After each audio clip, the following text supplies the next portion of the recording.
મિત્રો, જો માનો ચહેરો તમને પ્રિય છે તો ચેનલને સબસ્ક્રાઇબ કરી દો.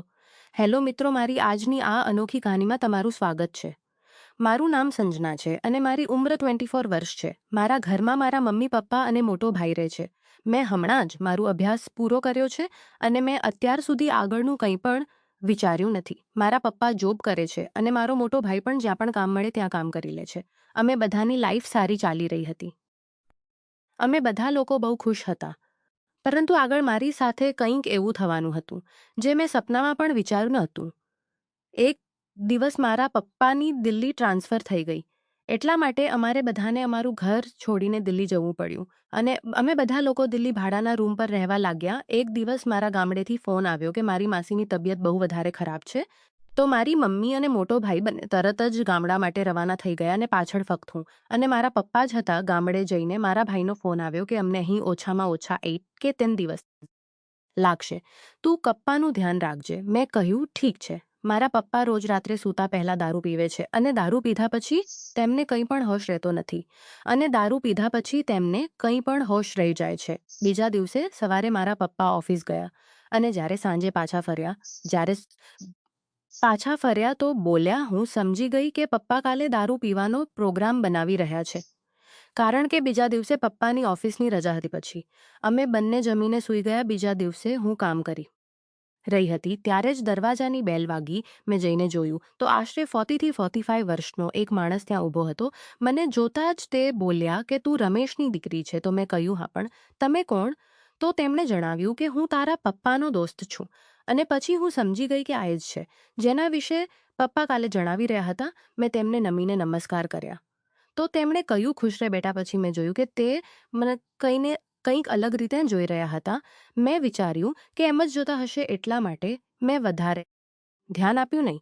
એટલા મારા પપ્પા આવી ગયા અને બોલ્યા કે સ્વાગત છે તારું, અને બંને એકબીજાને ગળે મળી ગયા.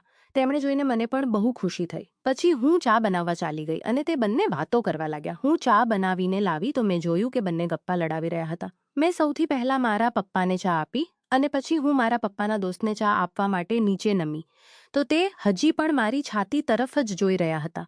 પછી તે મને જોઈને પપ્પાને બોલ્યા કે રમેશ, તારી દીકરી બહુ મોટી થઈ ગઈ છે. આની ઉંમર શું થઈ છે? મારા પપ્પા બોલ્યા કે અત્યારે તેની ઉંમર 24 વર્ષ છે. ત્યારે જ મારા પપ્પાના દોસ્ત બોલ્યા કે જલ્દીથી આના લગ્ન કરાવી દે. આ બધું સાંભળીને હું હસીને મારા રૂમમાં ચાલી ગઈ અને પછી દિવસભર મારા પપ્પા અને તેમના દોસ્ત વાતો કરતા રહ્યા. પછી જેવી સાંજ થઈ તો પપ્પાએ મને કહ્યું કે બેટા, નમકીન અને ડુંગળી કાપીને એક પ્લેટમાં લઈને આવું. જ્યારે નમકીન અને ડુંગળી લઈને ગઈ તો મેં જોયું કે પપ્પા અને તેમના દોસ્ત ટેબલ કંઈક વધારે ના પી લે, પણ હું તેમના દોસ્તની સામે તેમને કંઈ કહી પણ નહોતી શકતી. થોડી જ વારમાં તેમણે ધીરે ધીરે આખી બોટલ જ ખતમ કરી દીધી. બંને એકદમ ફૂલ નશામાં થઈ ગયા હતા અને તે બંનેને કંઈ પણ હોશ ન હતો. મેં તેમને બહુ કહ્યું કે જમી લો, પણ નહીં, કારણ કે બંને બહુ વધારે પી ગયા હતા. પપ્પાની તો રોજની આદત છે. એટલે મેં તેમને જેમ તેમ કરીને પોતાના રૂમમાં લઈ જઈને સુવડાવી દીધા. પણ મારા પપ્પાના દોસ્તને બહુ વધારે ચડી ગઈ હતી. તેમણે એટલી વધારે પી લીધી હતી કે તે પોતાના ઘરે પણ જઈ શકતા નહોતા. મેં તેમને મારા પપ્પા સમાન માનતી હતી. એટલા માટે મેં વિચાર્યું કે તેમને આજે જ અહીં જ સુવડાવી દઉં. પછી મેં કોશિશ કરી કે તેમને રૂમમાં લઈ જઈને સુવડાવી દઉં, પણ તે બહુ ભારે હતા. એટલા માટે મને તેમને કંટ્રોલ કરવામાં બહુ મુશ્કેલી થઈ રહી હતી. મેં બહુ કોશિશ કરી પણ તે હલી પણ રહ્યા ન હતા. પછી મેં મારી પૂરી તાકાત લગાવી અને તેમને બહુ મુશ્કેલીથી ઊભા કર્યા. જેવા મેં તેમને ઊભા કર્યા તો તેમને પોતાના બંને હાથ મારી કમર પર રાખી દીધા. મેં વિચાર્યું કે આ નશામાં છે એટલે ચાલશે, પણ તે પોતાના હાથોને ધીરે ધીરે મારી કમરથી નીચે નિતંબ પર લઈ જવા લાગ્યા. જોઈને હું એકદમ ડરી ગઈ અને મેં તરત જ તેમને ધક્કો દઈને સોફા પર પાડી દીધા. પછી મેં વિચાર્યું કે અંકલ નશામાં છે એટલા માટે આ બધું કરી રહ્યા છે. કદાચ તેમને કંઈ પણ ખબર નથી. મેં જલ્દીથી તેમને એક ધાબળો ઓઢાડીને સોફા પર જ સુવડાવી ગઈ.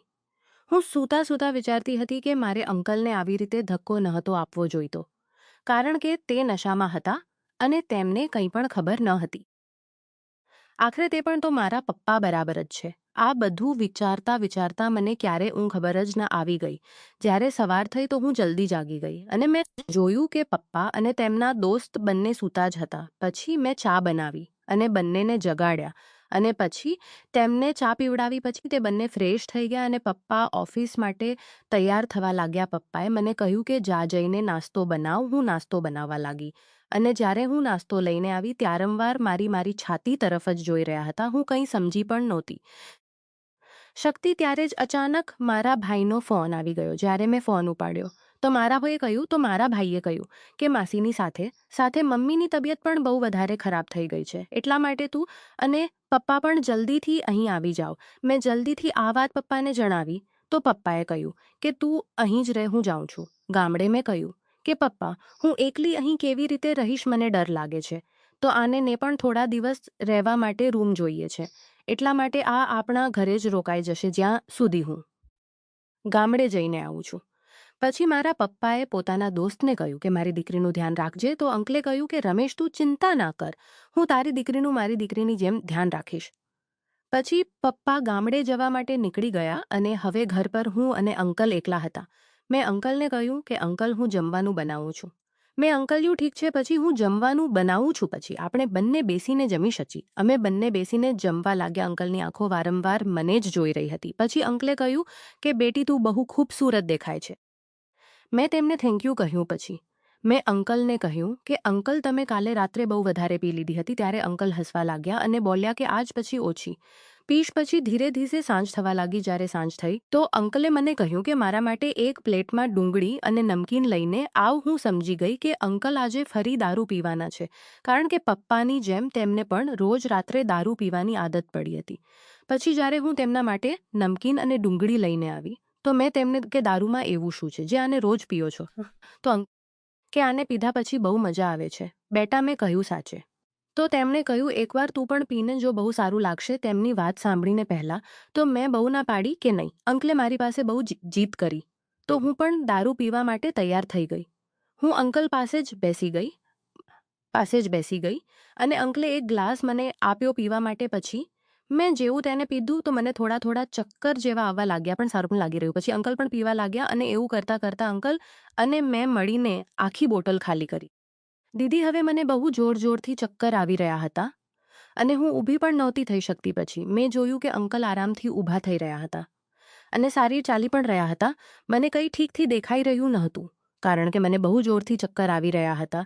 ત્યારે જ અચાનક અંકલે પાસે આવીને મને ગળે લગાવી અને મને જોરથી પકડી લીધી. પછી તેમણે પોતાના બંને હાથ મારી કમર પર રાખી દીધા અને બોલ્યા, બેટા, તું ચિંતા ના કર, તું બેફિકર રહે, હું હંમેશા તારી સાથે છું. હું નશામાં હતી તો મેં તેમને કહ્યું કે હા અંકલ. આ પણ બહુ મુશ્કેલીથી બોલી રહી હતી. મને એટલો નશો થઈ ગયો હતો કે હું ચાલી પણ નહોતી શકતી. જ્યારે હું સોફા પરથી ઊભી થવા ગઈ તો હું જમીન પર નીચે પડી ગઈ. પછી અંકલે મને ખોળામાં ઊંચકીને પોતાના રૂમમાં લઈ જઈને સુવડાવી દીધી અને પોતે પણ દરવાજો બંધ સાથે આવીને સૂઈ ગયા. મારી હાલત બહુ ખરાબ હતી, એટલા માટે અંકલે એક ધાબળો લીધો અને ધાબળો મારા પર ઓઢાડી દીધો અને પોતે પણ ધાબળાની નીચે આવી ગયા. હવે અમે બંને બેડ પર સૂઈ રહ્યા હતા અને અમે બંને ઉપર ધાબળો ઓઢી લીધો હતો. પછી અંકલને અચાનક ખબર નહીં શું થયું કે તેમણે મને જોરથી પકડી લીધી. મારી હાલત હવે બહુ વધારે ખરાબ થઈ રહી હતી અને હું એટલા નશામાં હતી કે મને બિલકુલ પણ હોશ નહોતો કે મારી સાથે શું થઈ રહ્યું છે. પછી મને ક્યારે ઊંઘ આવી ગઈ મને ખબર જ ન પડી.